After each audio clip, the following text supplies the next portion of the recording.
Imagine this for a second. You are, walking through this really dense forest at dusk. Okay, set in a mood. I like it. Yeah, right.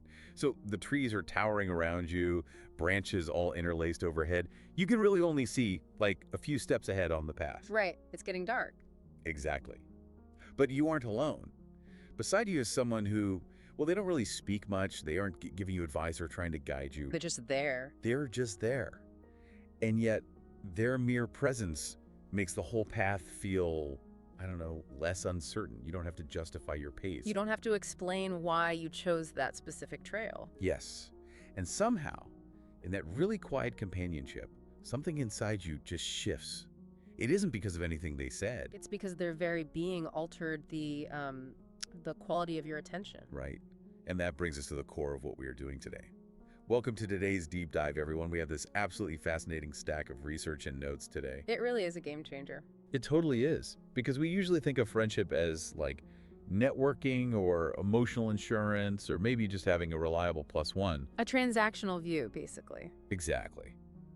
But our mission today is to completely dismantle that modern transactional view of friendship.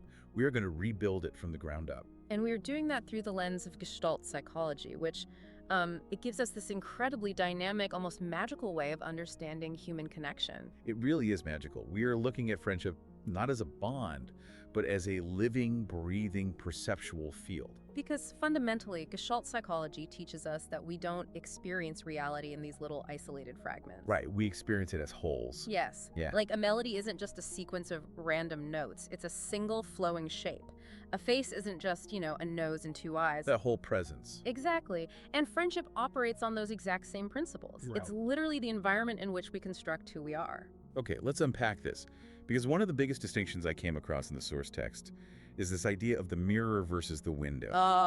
Yes. The classic mirror metaphor. Right. Everyone always says, a true friend is a mirror who reflects back who you really are. But this Gestalt approach argues that mirrors only show surfaces. They do. They just reflect what is already visible. Exactly. So true friendship isn't a mirror. It's a window or a lens. It doesn't just reflect a pre-existing self. It actively reveals the hidden contours of your inner world. Yes. And that just blew my mind. Well, it makes sense when you remember that perception is never passive. You don't just open your eyes and objectively record the world like a video camera. Right, you actively organize it. Precisely. Your brain pulls certain elements into focus. In Gestalt, we call this the figure, and everything else kind of recedes into the background, which we call the ground. So it's kind of like when you are in a really noisy coffee shop. Good analogy. Thanks. So the background clatter, the espresso machine going off, the jazz music playing that, it's all the ground. Yes, it's just context. But the absolute second, the person across the table whispers a juicy piece of gossip to you, their voice instantly becomes the figure. And everything else just fades away. Exactly. That is a perfect example. And the crucial thing here is that this process is deeply relational. The figure literally cannot exist without the ground. Wow. Okay. And the self, in this framework, cannot emerge without the other. When you are with a friend, they are acting as the ground. So if I'm laughing with a friend about some hyper-specific inside joke, we aren't just like exchanging data. No, you are jointly constructing a perceptual field. We are creating this shared space where certain meanings become visible and others just dissolve. Exactly. You are shaping the figure and the ground together, so maybe you have a sudden burst of witty humor you didn't even know you had. Right, and it wasn't just hiding inside me waiting to be dug up. No, it emerged specifically because the relational field you share with that specific friend made it perceivable. I love that idea. I really do. But I have to push back a little here. Please do. Because I want to ask a very grounded question for anyone listening right now. People always say, I feel most myself around my best friend. Right, a very common feeling. But if myself only emerges in relation to the ground of my friend, does that mean my true self isn't actually a stable thing at all? That is the big question. Like, am I just a chameleon? Because I have one friend where I am totally the chaotic, spontaneous one, and another friend where I'm like the responsible dad of the group. Right, you play different roles. Yeah. So is my personality just whatever my environment pulls out of me? Is it not even real? Well, that is the exact philosophical tension at the heart of all this. The Gestalt view would say that the self isn't some fixed, static entity hiding in a little box inside your chest. Sure. It is highly dynamic. It is a continuous act of co-creation. The reason you feel most yourself around a true friend isn't because they finally found the static, real you. It's not. No. It's because their presence doesn't demand a fixed figure from you. Oh, wow. I'm trying to wrap my head around that. A continuous act of co-creation. So you mean I don't have to keep playing the exact same character around them? Exactly. They allow your inner landscape to remain completely fluid. You don't have to curate your emotions or perform a specific identity. I can just be messy and contradictory. Messy, contradictory, uncertain, all of it. They support your spontaneous, authentic response to the present moment. In Gestalt, that is called creative adjustment. Creative adjustment. I like that. They basically give you the space to let whatever needs to become the figure just emerge naturally. That makes a ton of sense. When I think about my closest friends, I don't feel like I'm playing a role. I'm just happening. Yes, you're just unfolding. But, okay, if friends act as this lens, pulling new versions of us into the figure of our awareness, what happens when they pull out things we don't recognize? There are things we don't like. Yeah, things that make us really uncomfortable. This is where friendship moves from being merely comforting to being profoundly healing. And we have to acknowledge that healing is often really, really uncomfortable. Oh, totally. Because if you only surround yourself with a completely homogeneous social circle. Like friends who just agree with everything you say. Exactly. They agree with your opinions, your humor, your exact worldview. You aren't just in a comfort zone then. You are in what Gestalt psychology would call a perceptual cage. A perceptual cage. That is a heavy phrase. It is, because they just keep the exact same figure in focus over and over and over again. And so the messy, richer potential of who you could be just stays completely unexplored. Right. Modern culture tells us to seek out people who validate us. We essentially want an echo chamber. We want to be told we are right. Exactly. But what if friendship's deepest function isn't to comfort us, but to disturb us? To disturb us. Wow. To destabilize our worldview just enough that we have to reorganize it with greater clarity. A healing friendship actually creates tension through contrast. That perfectly sets up this wild concept from the source material. This thing called projective identification. Yes, a very powerful psychological phenomenon. It's where we unconsciously place disowned parts of ourselves onto other people, right? That's right. Like, say I have a friend who is incredibly organized, and I'm always telling them, you are so put together, I could never do that. While secretly relying on them to organize your life. Exactly. I use their organization so I don't even have to buy a planner. But the reality might be that I'm actually seeing my own latent capacity for structure. Yes, you've externalized it because you just don't feel ready to own it yet. Right. Or, to use a more volatile example, think about projecting anger. Oh, that's a classic one. Have you ever been incredibly stressed and you suddenly snap at your roommate?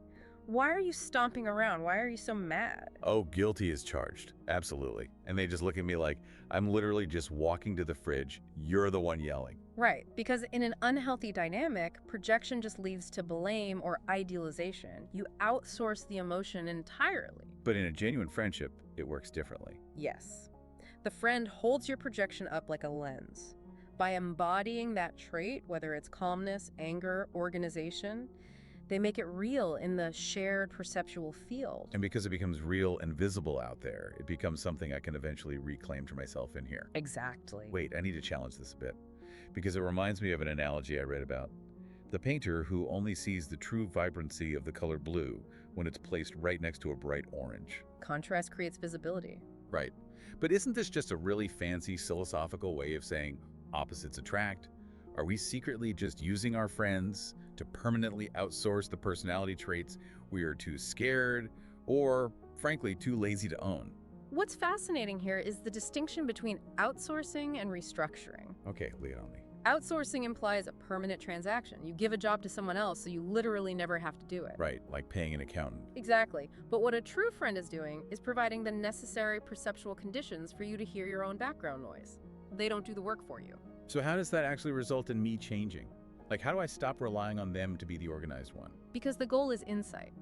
And in Gestalt psychology, insight isn't just intellectual deduction. Meaning, I don't just sit there and logically think, my friend is calm, therefore I too possess the capacity for calmness. Right, that rarely works. Insight is actually perceptual restructuring. Think of that really famous optical illusion of the vase, the Rubin vase. Oh yeah, the black and white drawing. You either see a white vase in the middle, or you see two black faces looking at each other in profile. Yes. Now, the lines on the page didn't change at all when you switched between the two. Your perceptual organization changed. What's the background suddenly just snaps into the foreground? That is exactly what a friend does when they hold that disowned trait for you. They alter the field so that the two faces, your own hidden traits, can suddenly snap into focus. They disturb your perceptual architecture just enough to let new ways of being enter. That's beautifully put. That is wild. It's not about them fixing you. It's about your field of awareness expanding to include possibilities you hadn't organized into a figure yet. Precisely. But okay, let's take this a step further. Because if friends act as this vital contrasting lens, what happens when the connection fractures? That's the difficult part. Like, what happens when someone just ghosts you? Or you leave a coffee date feeling completely unseen and misunderstood? This brings us to the very architecture of awareness, specifically the concept of pregnance. Right, pregnance. Which sounds incredibly academic. Let's translate that for everyone. It is the inherent order of consciousness that naturally moves towards simplicity, symmetry, and closure. We naturally want to complete the whole. Okay. Think about it like listening to a really familiar song on the radio, and someone turns the car off right before the final chord. Oh, that is maddening. Your brain is literally screaming to hear it finish. Exactly. Your brain demands closure. Yeah. And when we don't complete the whole in our relationships, we get what is called an incomplete gestalt. An incomplete gestalt, so it's an open loop demanding closure. Yes. Think of swallowed anger or a truth you deferred telling someone because you were afraid of their reaction. So those lingering feelings you have about past friendships, the ones you still obsess over or vent about years later, they aren't just emotional leftovers. No, they are actual open loops in your field of awareness. And the really subtle, difficult truth here is that the tension you feel isn't actually caused by the friend's absence, is it? It's not. It isn't even caused by their betrayal. The tension is caused by your interrupted contact with what wanted to emerge in that moment. That's right. The friend was just the background against which your anger, your vulnerability, your boundary tried to form and failed. Which leads us to a principle called isomorphism. Yes. It's the idea that the outer field reflects the inner field. Your external reality is often a direct blueprint of your internal organization. So if you repeatedly attract friends who abandoned you when you were sad, it might reflect your own unconscious belief that vulnerability just leads to abandonment. Exactly. The outer dynamic mirrors the inner structure. Wait, hold on.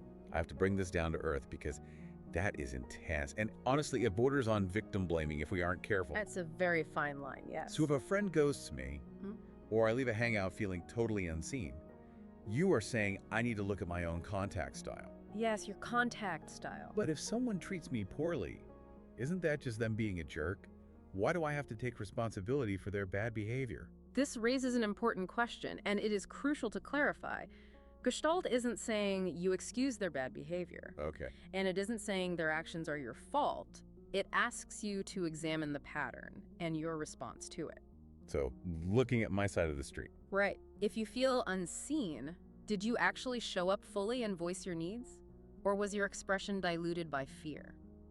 Did I stay in a dynamic that was clearly toxic because I was just too afraid to draw a boundary? Exactly. Okay, I see. It's a tough pill to swallow. It means I can't just blame the mirror anymore. You can't. I have to take responsibility for the fact that maybe I didn't step into the light. Or maybe I accepted crumbs when I really shouldn't have.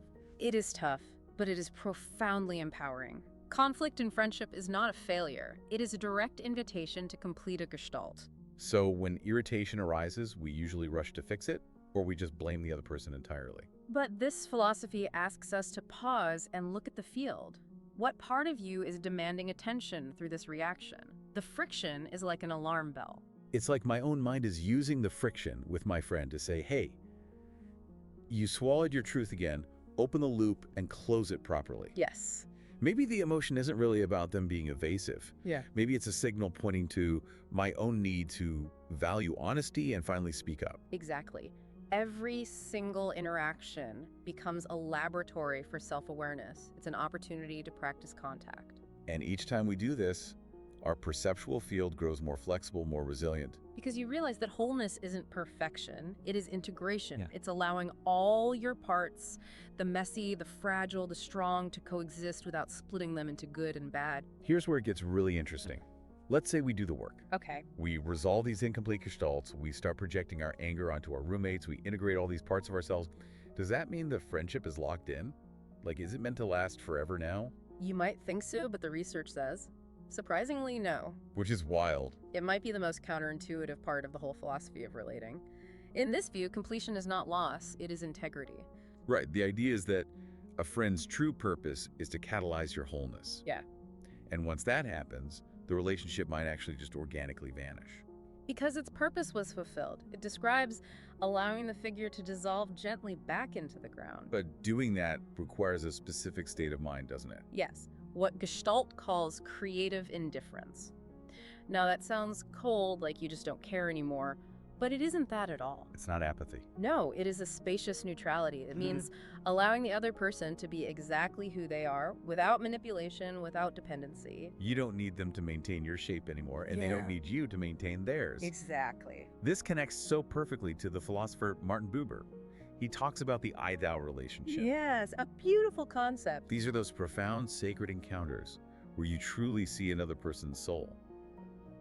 But they are fleeting by nature. They have to be. Because the moment you try to fix them in place, the moment you try to possess the relationship and say, you are my best friend and you must text me every day, it collapses. It collapses into an I-it dynamic. It becomes a transaction again. Which brings us to the concept of assimilation. When a friendship ends, whether it fades out or ends abruptly, you don't actually lose them entirely. Not if you've completed the Gestalt. If you have, you internalize their voice. They become a harmonized note in your inner chorus. So maybe they were the brave one, and now when you face a challenge, you literally hear their courage in your own mind. Yes, they become part of your wholeness. Okay, I have to wrestle with this radical idea though. Oh. Because we are so conditioned by society to view a friendship ending as a massive failure. Oh, absolutely. It's seen as a tragedy. Right. If you aren't best friends forever, something went wrong, somebody failed, somebody's the villain. Practically speaking, how do you just gracefully let go of someone who helped build your reality? It's not easy. How do you walk away, call it assimilation, and not just feel a massive, heartbreaking void in your life? Doesn't it just leave a hole? Well, if we connect this to the bigger picture, we really have to reframe what a void actually is. We are terrified of the void. Totally terrified. We fill our days with text messages, plans, superficial contact, all just to avoid the silence. But in Gestalt, the void is not emptiness. It's not. No, it is potential. It is the blank canvas for new figures to emerge. So keeping a friendship going on life support, just out of fear of that void, is actually stunting your growth. Yes. Clinging to the past freezes the perceptual field.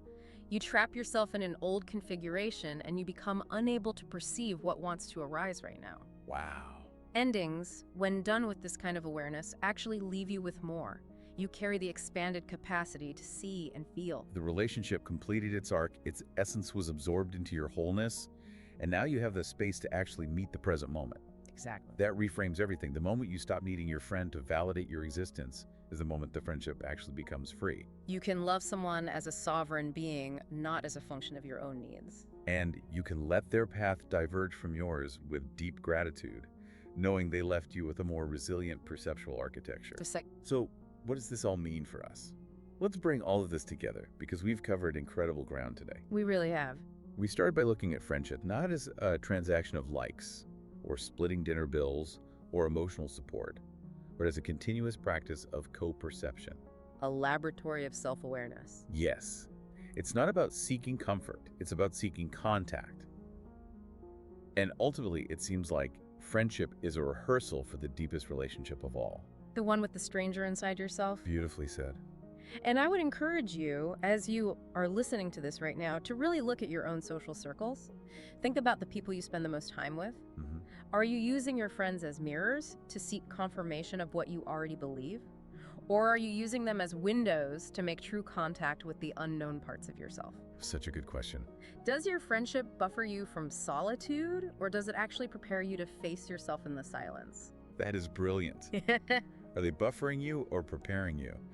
And it makes me want to leave you with one final kind of mind-bending thought that builds on everything we've discussed today. Oh, I'm ready. We talked about how true friends act as lenses. They help us integrate the beautiful, capable parts of ourselves that we've disowned through projective identification. Right. But if we applied this exact same Gestalt logic, what about our enemies? Oh, wow. What about the people who deeply trigger us, who annoy us, who we just cannot stand to be in the same room with? The difficult figures in the field. Exactly. If the outer field truly reflects the inner field, are our adversaries just holding up a lens to our own disowned shadows? That is profound. Are they just embodying the traits we are terrified to admit we possess? And if so, what incomplete Gestalt is your greatest rival just waiting for you to close? That is a phenomenal application of the theory, because the field includes everything, not just the pleasant figures. It changes how you look at every single interaction you have today. It really does. Well, we want to thank you for joining us on this deep dive. We hope it completely shifts the paradigm of what it means to relate to another human being for you. It's been a great conversation. So the next time you are walking down that path, through the dense forest, pay attention to the quiet presence beside you. They aren't just walking with you. They're helping you build the world you are walking through. Until next time, keep exploring the field.